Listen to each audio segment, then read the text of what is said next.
మీ సొంత ఇంటి స్థలంలో మీ రక్షణ కోసం ఒక గోడ కట్టుకుంటుంటే మీ పక్కింటి వారు వచ్చి ఇక్కడ గోడ కట్టడానికి వీలు లేదు, మాకు ముందస్తు సమాచారం ఇవ్వలేదు అని గొడవకు దిగితే ఎలా ఉంటుంది? సరిగ్గా ఇప్పుడు భారత్ బంగ్లాదేశ్ సరిహద్దుల్లో ఇదే జరుగుతుంది. పశ్చిమ బెంగాల్లోని కూచ్ బిహార్ జిల్లా మెక్లీగంజ్ బ్లాక్ పరిధిలోని వ్యూహాత్మక తీన్ బీగా కారిడార్ వద్ద మన బిఎస్ఎఫ్ దళం దేశ భద్రత కోసం సరిహద్దు కంచెను ఏర్పాటు చేయడం ప్రారంభించింది. అయితే ఊహించని విధంగా బంగ్లాదేశ్ బోర్డర్ గార్డ్స్ బీజీబీ ఇక్కడికి వచ్చి ఈ నిర్మాణాన్ని అడ్డుకుంటున్నారు. ఈ కంచెను అంతర్జాతీయ సరిహద్దు అయిన జీరో లైన్ కు చాలా దగ్గరగా నిర్మిస్తున్నారని, తమకు ఎలాంటి ముందస్తు సమాచారం ఇవ్వలేదని వారు దబాయించడం మొదలుపెట్టారు. మన దేశ భద్రత కోసం మన సొంత భూభాగంలో బిఎస్ఎఫ్ జవాన్లు కంచె వేస్తుంటే బంగ్లాదేశ్ సైన్యానికి ఎందుకు అంత ఉలికిపాటు? అసలు ఈ తీన్ బిగా కారిడార్ వెనుక ఉన్న అంతర్జాతీయ కుట్రలు ఏమిటి? దీని వెనక దాగి ఉన్న ఆర్థిక మాఫియా ప్రమేయం ఎలాంటిది? రండి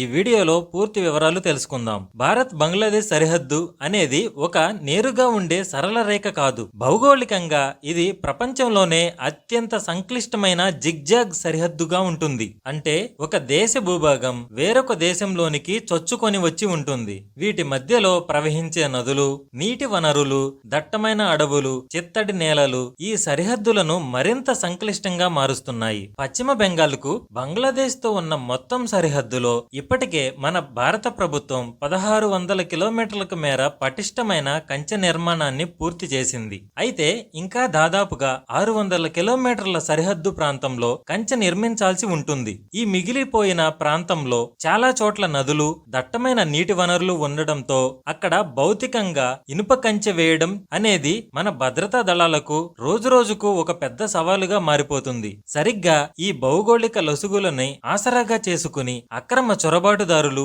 స్మగ్లర్లు మన దేశంలోనికి సులభంగా ప్రవేశిస్తున్నారు. దశాబ్దాలుగా కొనసాగుతున్న ఈ అక్రమ వలసల కారణంగా ఈ సరిహద్దు ప్రాంతాలలో జనాభా స్వరూపమే మారిపోతుంది. ఒక వ్యూహాత్మక ప్రాంతంలో ఇలా జనాభా సమతుల్యత దెబ్బతినడం అనేది మన దేశ అంతర్గిక భద్రతకు పెను ప్రమాదంగా మారుతుంది. ఇక్కడే మనం అసలైన ముప్పు గురించి మాట్లాడుకోవాలి. ఈ అక్రమ చొరబాట్లు, స్మగ్లింగ్ ప్రభావం నేరుగా ఎక్కడ పడుతుందో తెలుసా? మన భారతదేశానికి గుండె లాంటి సిలిగురి కారిడార్ ప్రాంతంపై. భౌగోళిక రాజకీయాల్లో దీనినే చికెన్ నెక్ అని పిలుస్తారు. పశ్చిమ బెంగాల్లోని ఈ భూభాగం కేవలం 20 నుంచి 22 కిలోమీటర్ల వెడల్పు మాత్రమే ఉన్న అత్యంత ఇరుకైన మార్గం. మన భారతదేశ ప్రధాన భూభాగాన్ని అటువైపు ఉన్న 7 ఈశాన్య రాష్ట్రాలతో కలిపే ఏకైక భూభాగం ఇదే. ఒక్కసారి ఊహించండి, ఈ ఇరుకైన కారిడార్ కు ఉత్తరాన నేపాల్, దక్షిణాన బంగ్లాదేశ్ సరిహద్దులు ఉంటే భూటాన్ మరియు చైనా ఆధీనంలో ఉన్న టిబెట్ కు చెందిన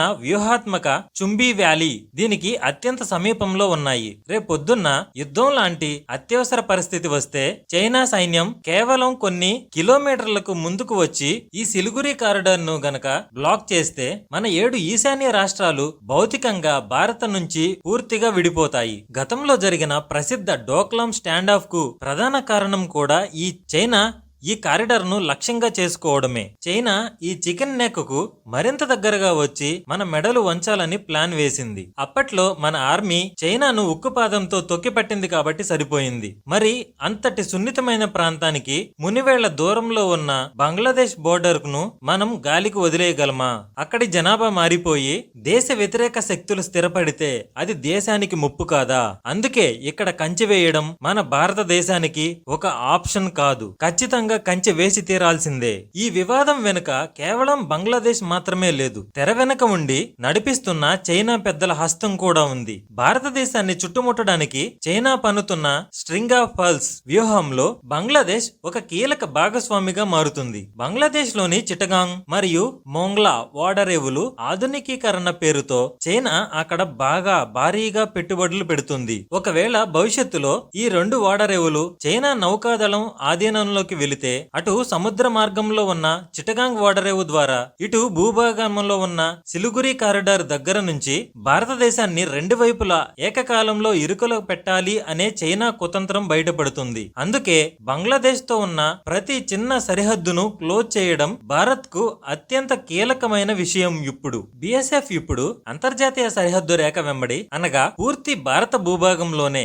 సాధారణంగా 150 గజాల లోపు కంచెను నిర్మిస్తుంది. దీని దీనిపై బంగ్లాదేశ్ అభ్యంతరం చెప్పడం పూర్తిగా విడ్డూరం అని స్పష్టంగా అర్థమవుతుంది. ఒకవైపు దశాబ్దాలుగా బంగ్లాదేశ్ నుంచి భారత్ లోనికి పెద్ద ఎత్తున అక్రమ చొరబాటుదారులు, వేలాది పశువుల స్మగ్లింగ్ మరియు ప్రమాదకరమైన డ్రగ్స్ రవాణా జరుగుతున్నా బంగ్లాదేశ్ బోర్డర్ గార్డ్స్ అవేమీ పట్టించుకోలేదు. బంగ్లాదేశ్ బోర్డర్ గార్డ్స్ కు అక్రమంగా చొరబడుతున్న వారు మాత్రం కనిపించరు. మన దేశ భద్రత కోసం కొద్దిమంది భారత జవాన్లు కంచె వేస్తుంటే మాత్రం వాళ్లకు చాలా క్లియర్ గా కనిపిస్తారు. సరిహద్దుల్లో కంచెలేని ప్రాంతాలను కేవలం సాధారణ స్మగ్లర్లే కాదు, అంతర్జాతీయ మానవ రవాణా ముఠా అంటే హ్యూమన్ ట్రాఫికింగ్ కి కూడా వాడుకుంటున్నారు. బంగ్లాదేశ్ లోని కాక్స్ బజార్ శరణార్థుల శిబిరాల నుంచి రోహింగ్యాలను భారీగా డబ్బులు వసూలు చేసి నకిలీ ఆధార్ కార్డులు, ఓటర్ ఐడి కార్డులు సృష్టించి తీన్ బిగా కారిడార్ నుంచి తీస్తా నది ద్వారా భారత ప్రధాన భూభాగంలోనికి దాటిస్తున్నారు. ఈ చొరబాటుదారుల నెట్వర్క్లు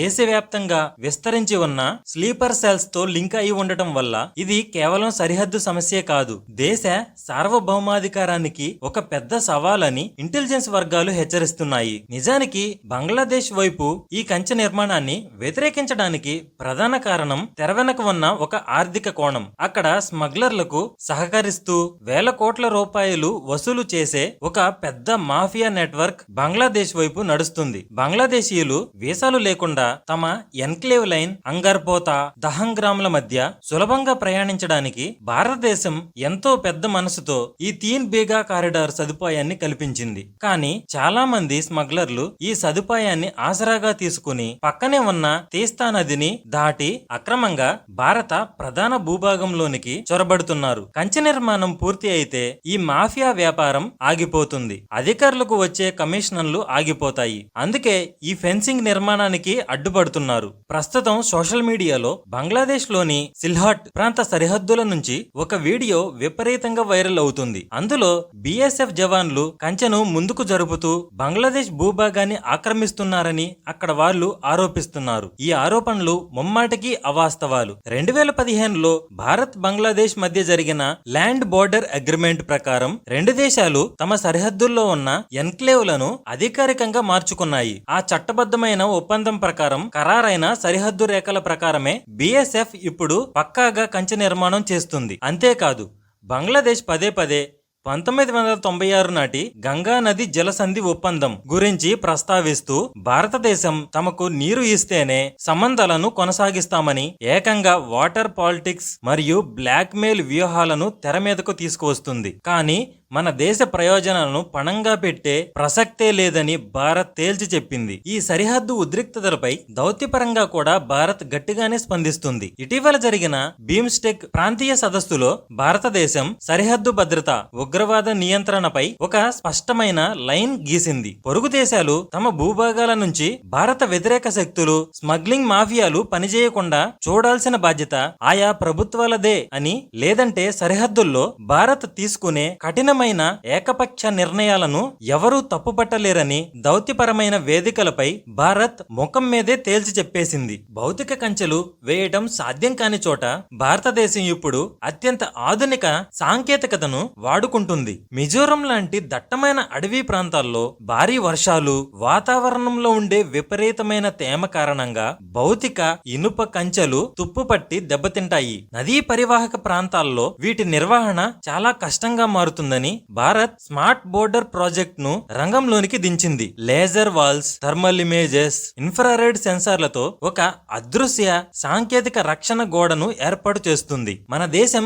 కేవలం తూర్పు సరిహద్దుల్లోనే కాదు, అటు పశ్చిమ సరిహద్దుల్లో కూడా ఇలాంటి సాంకేతిక సవాళ్లను ఎదుర్కొంటుంది. పాకిస్తాన్ లో ముఖ్యంగా లాహోర్ వైపు నుంచి ప్రస్తుతం మానవ చొరబాట్ల కంటే డ్రోన్ల ముప్పు విపరీతంగా పెరిగింది. సరిహద్దు దాటి వస్తున్న ఆయుధాలు, డ్రగ్స్ తో కూడిన పాకిస్తానీ డ్రోన్ల సంఖ్య భారీగా పెరిగింది. 2023లో కనీసం 110 డ్రోన్లను మన భద్రతా దళాలు పట్టుకున్నాయి. 2020 నాటికి ఆ సంఖ్య ఏకంగా 260కి చేరింది. ఆ సంఖ్య రెట్టింపు కంటే ఎక్కువ. సరిహద్దుల్లో ముప్పు ఈ స్థాయిలో పెరగడంతో కేంద్ర మరియు రాష్ట్ర ప్రభుత్వాలు ఇప్పుడు యుద్ధ ప్రాతిపదికన కఠిన నిర్ణయాలు తీసుకుంటున్నాయి. చొరబాటుదారుల ఆట కట్టించడానికి ఒక సంచలనమైన యాక్షన్ ప్లాన్ ను సిద్ధం చేస్తుంది. ముందుగా క్షేత్రస్థాయిలో కంచె నిర్మాణాన్ని వేగవంతం వేగవంతం చేయడానికి మెక్లీగంజ్ సబ్ డివిజన్ పరిధిలో 25 కిలోమీటర్ల పొడవైన కంచె కోసం గ్రామస్తుల నుంచి సుమారుగా 80 ఎకరాల భూమిని సేకరించే ప్రక్రియను పశ్చిమ బెంగాల్ ప్రభుత్వం